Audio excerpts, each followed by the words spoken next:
Three times po. 3 times po kayo deliver. Ilan pong maleta po yun? Yung una po, nung una is 35. 35 na maleta. Opo. Pupunta kay speaker. Opo. Okay, pangalawa. Yung pangalawa is, ang pangalawa, di ko gaano siyang ma-recollect kasi parang nasa 12 or 13. Kayo yung escort. Escort Opo, po. Okay. opo. Pangatlo po. Ang pangatlo nasa 15. Okay. So, puro sasakyan po ni Kong Saldi ang ginamit ninyo. Opo, yung mga ginagamit niyo, yung sasakyan ni Kong San. Ano sasakyan po yun? Yung Bakit isa yung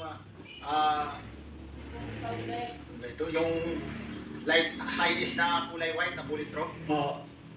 Tapos may ginagamit kami na red plate dati na yung Yung kinakargahan mo ninyo. Kasi kailangan natin ma-establish ito para kasi mamaya pag inimbitahon natin para tugma-tugma. Opo, yun po yung mga ginagamit. Tapos yung GMC yata yun, o Suburban na malalaki. Yung 37 po, nagkasya po doon sa Light Ace at saka Suburban. 37 na. Bali tatlong sasakyan po yun, Your Honor. Tatlong sasakyan po, Opo. nagkasya doon. Nagkasya po. Lahat, okay. So, ilang buwan po yun? Kung matatandaan nyo, 3 times a week, ilang buwan po? 7? Yung tatlong deliver ko po, isa sa period lang po siya ng December po siya.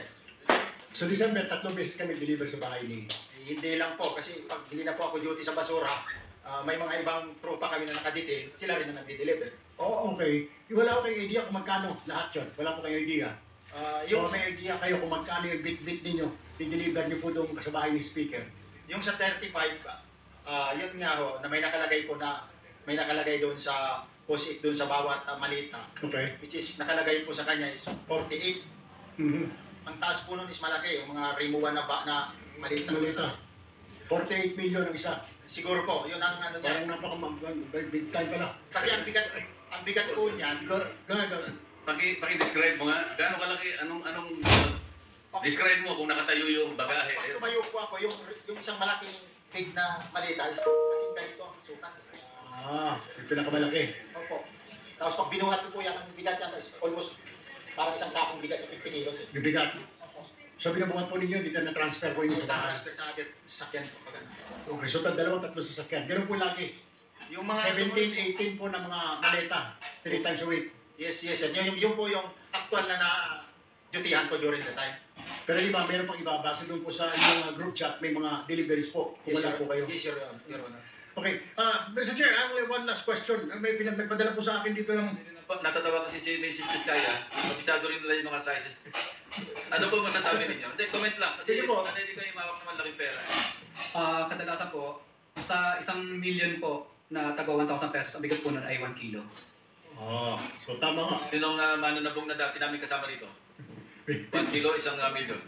1 million, so 50 kilos na. 50. Okay, but before I end my questioning to Mr. Orly, okay. Alright.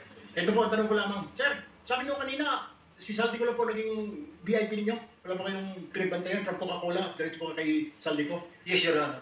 Okay, kasi po pinadalan po ako dito sa Malacanang po ito. Mukhang ang background po sa inyo pong biodata. Meron po ditong background, work experience. Kayo po ito Master Sergeant Orly Gutesa, tama po, Philippine Navy, retired. Yes, Your Honor. Experience nyo po, enlisted personnel, Philippine Marine Corps, VIP Security, BOC, VIP Security, OBP, VIP Security, Presidential Communication Operation Office, VIP Security, Bureau of Correction. During my active duty in military service, sir. Okay. Akala ko po parang galing sa Coca-Cola. So, okay. Wala na po. That's all, Mr. Chair. That's all my question.